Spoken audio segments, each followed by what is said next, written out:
Hey guys, Professor Floyd. We are here on homework set number 8, problem number 4, and this is the problem in which I told you you have a chemical plant, you have an exposure to methyl ethyl ketone, and you decide you want to characterize your employee exposure, uh, the exposure distribution of your employees on any given day, any given employee within a similar exposure group to MEK. So you decide to make 15-minute randomized samples over the course of a month. And you have 18 samples, and you want to figure out what's the average, what's the typical exposure, and then you also want to characterize what's your 95th percentile exposure, what's your confidence, 95% confidence interval on that average exposure, and you want to calculate what's your exceedance fraction. So what percentage of your exposures do you expect to exceed the OSHA PEL? So first thing I asked you to do was to find the PEL, REL, and TLV for MEK. 200 ppm. That's that. So they're all the same. So I did that on purpose.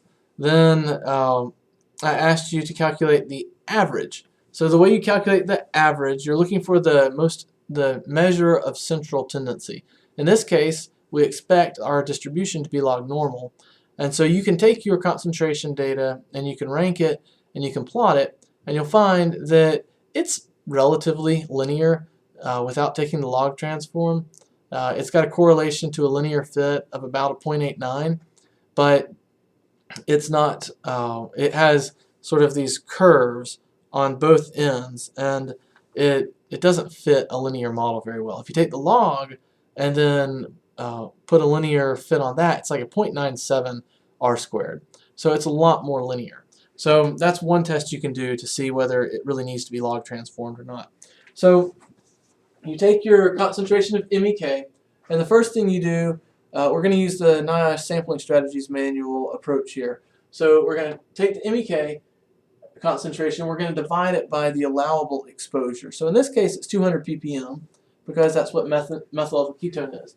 So exposure fraction is just your concentration that you measured divided by the allowable amount, 200 ppm. So this is our exposure fraction. Then we're going to take the log of our exposure fraction for our 18 measurements that we observed. So we take our average of these log transforms, and that is the number that describes our central tendency when we have of our normal distribution. So we started off with a log normal distribution, and now that we've taken our log transforms, we have a normal distribution. And so within that normal distribution, this number here represents our most probable value. And so our average of our log transforms represents our mean, median, and mode of the normal distribution, the transforms. Then our standard deviation is just like on a normal curve. One standard deviation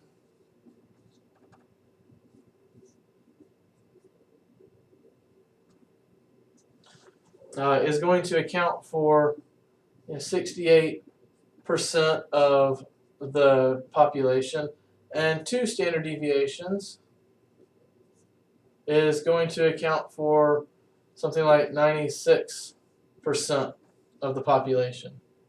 And so we can. All right. So I asked you, what is the average? So if you calculate this, you calculate your exposure fraction, you calculate your ln of the exposure fraction, you'll get a value. You take the anti-log of that, and then actually you take your anti-log, and then you have to multiply by the PEL because you divided by it earlier. So multiply by the PEL, and that equals your geometric mean, which should be, what was that number I had written up there?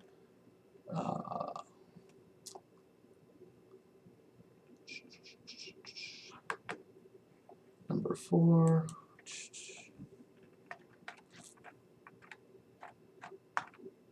68. Right? Is that what I have right here? Yeah. So it should be 68. 68.5 ppm.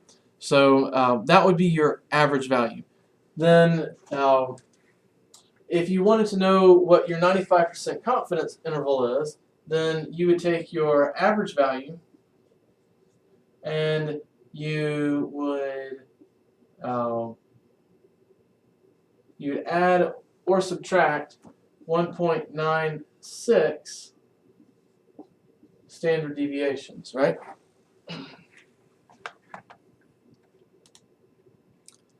And so your upper confidence interval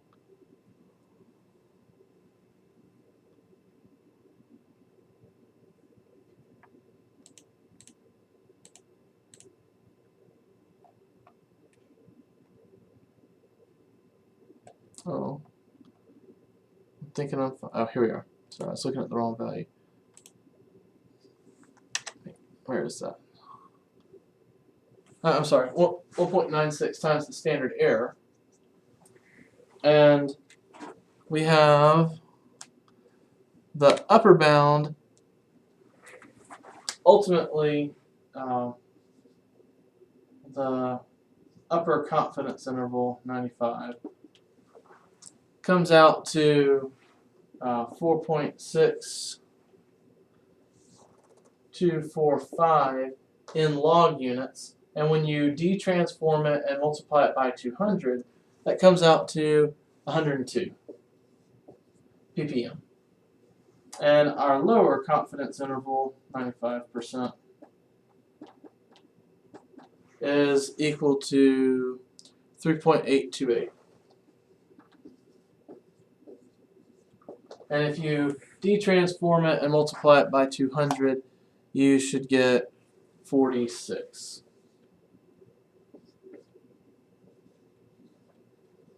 Okay, so that's your confidence interval, but your 95% confidence interval. But it's important to recognize that that is talking about our certainty about our estimate of the mean.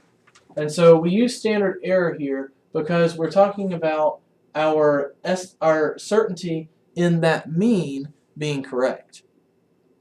Now, if we want to talk about our exposure distribution, which we will when we ask for the 95th percentile, then that's very different. We're going to use standard deviations. So the standard error is more pertinent when we're trying to find out how accurate is this measure of central tendency. And so what we find is it's 1.96 times the standard error. And we know we can translate this into, we can interpret this 102 and 46 to mean that we have 95% confidence that the true mean lies between 46 and 102 ppm. The true mean lies between 46 and 102 ppm. Now we think the true mean is 68.5, but based off the data that we have, that mean could actually be as low as 46 and as high as 102. Okay, so now we want to say, what is our 95th percentile? So again, we have this this normal distribution, and this value corresponds to, let's sort of do a squiggly line, to 68.5 ppm. And so we want to know if we account for 95% of all observations, what will this data point be if this is our concentration and this is our probability or frequency? So what will that data point be for our 95th percentile? So the way we calculate that is a different approach, and that's where we're going to take our average. In this case, it's going to be this average plus 1.645 standard deviations. And so this standard deviation is going to be this standard deviation. So these are all going to be in our log units. That will come out to some sort of log-based unit. so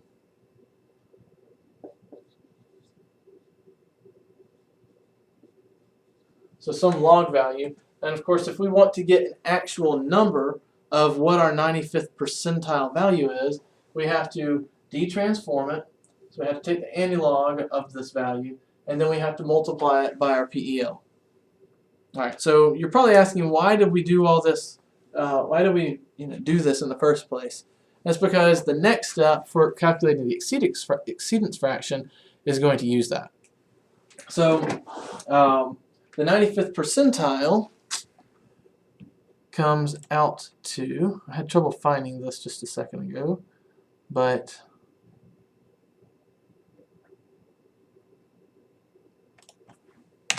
alright, 95th percentile EXP of this 1.645 times this. Yes. Oh. Okay. And make sure that's calculated right. Yes. So it should be 243. So this value, our 95th percentile, is approximately 243. So it was 243, but our confidence interval was only, our 95% confidence interval was only up to 101. That doesn't seem right. It's because the 95% confidence interval is talking about our confidence in our estimate of the mean. We use standard error to calculate that because we were talking about our confidence in the central tendency number. Now we're talking about the distribution. How wide can this data vary? Any given observation. So we find that the 95th percentile, based on the actual data we collected, is going to be around 243. So we can look at that and we can already say this is a problem. Because 95% at the 95th percentile, we still got 5% left to cover. We're at 243. Our exposure limit is 200. That's not good. So what we want to calculate, though, is we want to calculate what fraction of our exposure distribution is expected to be above the limit.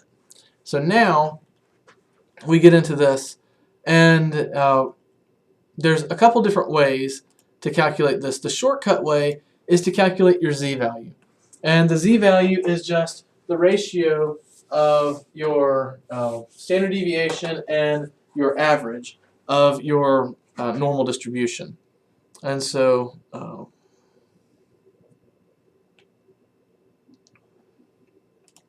see, what do I have here? 89 over, yeah. So the z is equal to the absolute value of the average divided by the standard deviation. And because what we've already done is we have set everything standardized to our exposure limit. So if we're at our exposure limit, our value will be 1. The log of 1 is 0. So if we are at 0, then we're okay. We're just right at that limit. Anything that is above 0, meaning any positive numbers, are going to be overexposures. Any values below 0, negative numbers, are going to be acceptable exposures. And so we have some value, and we have how wide our distribution varies. And if we have a big variance, then the ratio of our average to our standard deviation is going to tell us how many standard deviations we have from the average value to the overexposure point. And so effectively what we're doing is, where's my eraser?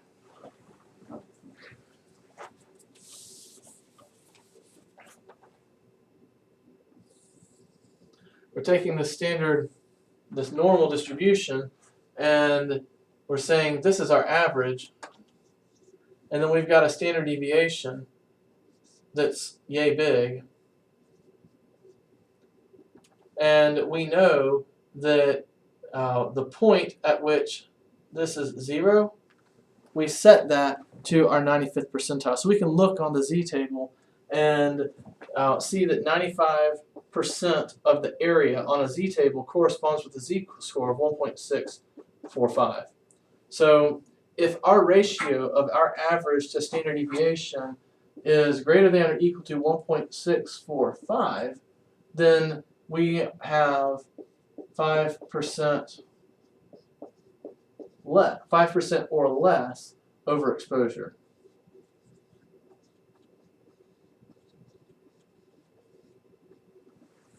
And so in this case, our average in the log transforms, let me see here,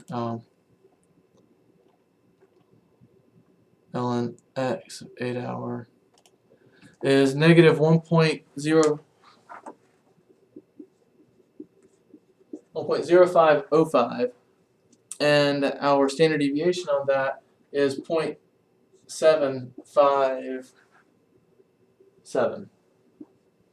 And so we take the absolute value of that ratio, so 1.0505 divided by 0.757, and we get 1.39.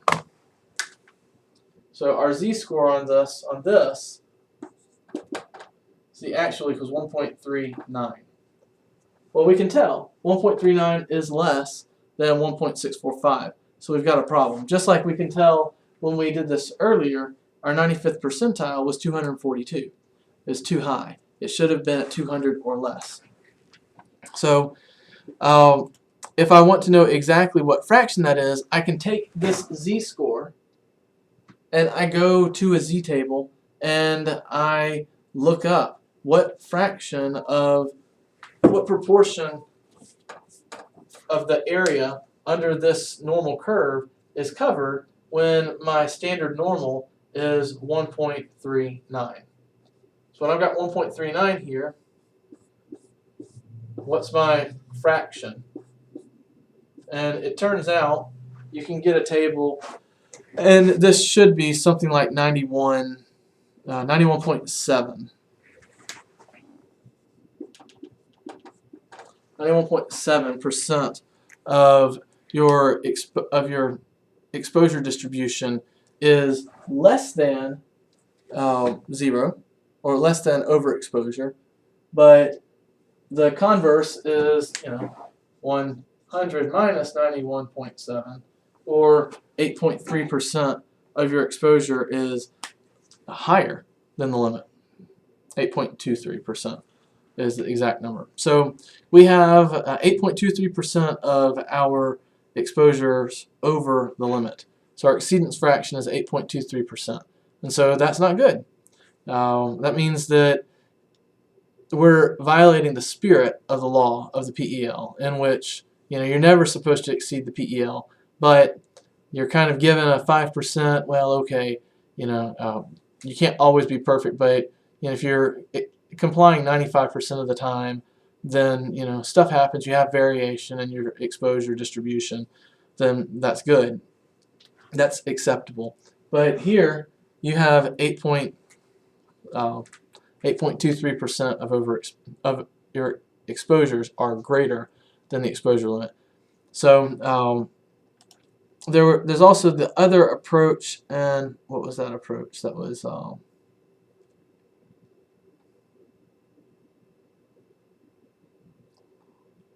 no, that's good. There's a couple different approaches, but that one covers it. You can also look at the Sampling Strategies Manual and just follow that step by step using this data, and you should get the same values. All right, guys, have a happy Thanksgiving.